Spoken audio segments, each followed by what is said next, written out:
2조 달러짜리 질문. 시장에 떠도는 이 엄청난 돈은 대체 어디서 오는 걸까요? 자, 오늘은 노련한 투자자들마저 고개를 갸웃하게 만드는 이 수수께끼를 한번 풀어보려고 합니다. 시장의 큰 그림을 꿰뚫어 볼 수 있는 아주 강력한 프레임워크를 가지고 말이죠. 자, 바로 이 세 가지가 지금 시장의 가장 큰 미스터리입니다. 한번 생각해 보세요. 연준이 그렇게나 공격적으로 금리를 올렸는데 이상하게 시장은 무너지지 않았어요. 또 이제 곧 금리를 내릴 거라는데 왜 시장 전체가 환호한을 낼 리는 없죠?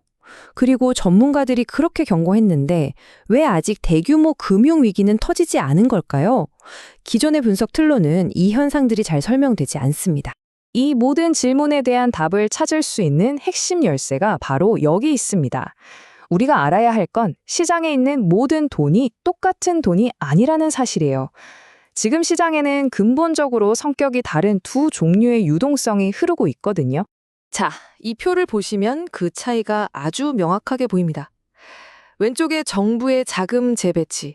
이건 말 그대로 그냥 이미 있던 돈을 이 주머니에서 저 주머니로 옮기는 거예요. 정부가 국채를 발행해서 시장에 잠자고 있던 현금을 흡수한 다음에 AI나 빅테크 같은 아주 특정 산업에 쏴주는 거죠. 근데요, 오른쪽의 은행의 신용 창출은 완전히 다른 이야기입니다. 은행이 대출을 해줄 땐 세상에 없던 새로운 돈을 말 그대로 창조해서 시스템에 공급하는 거거든요. 지금 시장의 양극화를 이해하려면 이 둘의 차이를 반드시 알아야 합니다. 지난 몇 년 동안 시장에서 일어난 일이 바로 이겁니다. 정부가 거대한 자금 깔때기 역할을 한 거죠.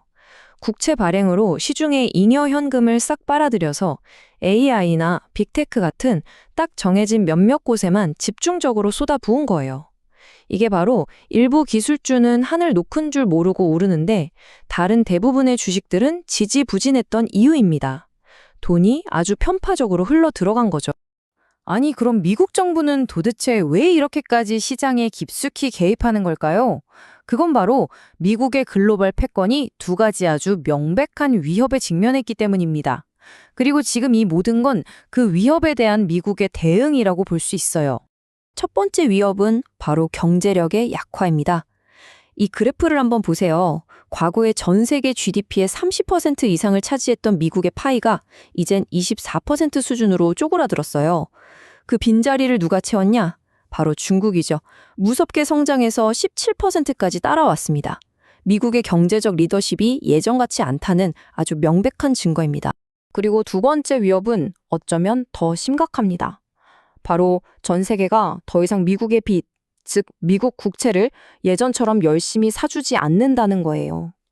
수십 년 동안 미국 경제를 떠받쳐 온 게 바로 이 달러와 국채 시스템이었는데 이 시스템의 가장 중요한 축이 흔들리고 있다는 신호죠. 자, 그럼 이 두 가지 거대한 위협에 맞서기 위해서 미국이 꺼내든 카드는 뭘까요? 많은 분들이 지금 상황을 보고 1970년대의 인플레이션 시대를 떠올리시는데요. 이건 사실 잘못된 비교입니다. 지금 미국이 참고하는 전략집은 1970년대가 아니라 1940년대의 것이거든요. 이 표를 보면 그 이유가 명확해집니다. 1970년대에는 정부 부채가 GDP 대비 굉장히 낮았어요. 그래서 연준은 물가만 잡으면 됐으니까 금리를 아주 공격적으로 올릴 수 있었죠. 근데 지금은 어떻습니까? 정부 부채가 GDP의 120%를 넘어요. 이런 상황에서 금리를 확 올려버리면 민간 경제보다 정부가 먼저 파산할 지경입니다. 시스템에서 가장 약한 고리가 바로 정부 자신이 되어버린 거죠. 그래서 정부가 선택할 수밖에 없는 전략이 바로 이 금융 억압이라는 겁니다. 말이 좀 어렵죠? 쉽게 말해서 빚이 늘어나는 속도보다 돈 버는 속도, 즉 경제 전체의 덩치, 명목 GDP를 더 빠르게 키워서 빚 부담을 희석시키는 전략이에요. 핵심은 금리를 인플레이션보다 의도적으로 낮게 억누르는 겁니다. 그럼 실질 금리가 마이너스가 되면서 빚의 가치는 시간이 갈수록 저절로 녹아내리고 경자는 성장하면서 빚의 무게가 상대적으로 가벼워지는 효과를 노리는 거죠. 자, 그럼 이제부터가 중요합니다. 지금까지의 상황을 바탕으로 앞으로 돈의 흐름이 어떻게 바뀔지 그 다음 장으로 넘어가 보겠습니다. 왜냐하면 지금까지 진행된 이 게임의 1단계가 거의 끝나가고 있고 곧 완전히 새로운 2단계가 시작될 것이기 때문입니다. 그동안 정부가 주도했던 자금 재배치 전략, 즉 시장에 있던 돈을 특정 기술주로 몰아주는 방식은 이제 한계에 다다랐습니다. 몇몇 기업의 주가를 올리는 것만으로는 미국 경제 전체의 파이를 치울 수가 없거든요. 이 막대한 국가 부채를 해결하려면 경제 전체가 성장해야만 합니다. 그래서 이 게임의 1단계는 이제 막을 내리고 있는 겁니다. 그럼 경제 전체의 파이를 키우려면 뭐가 필요할까요? 네, 바로 새로운 돈입니다.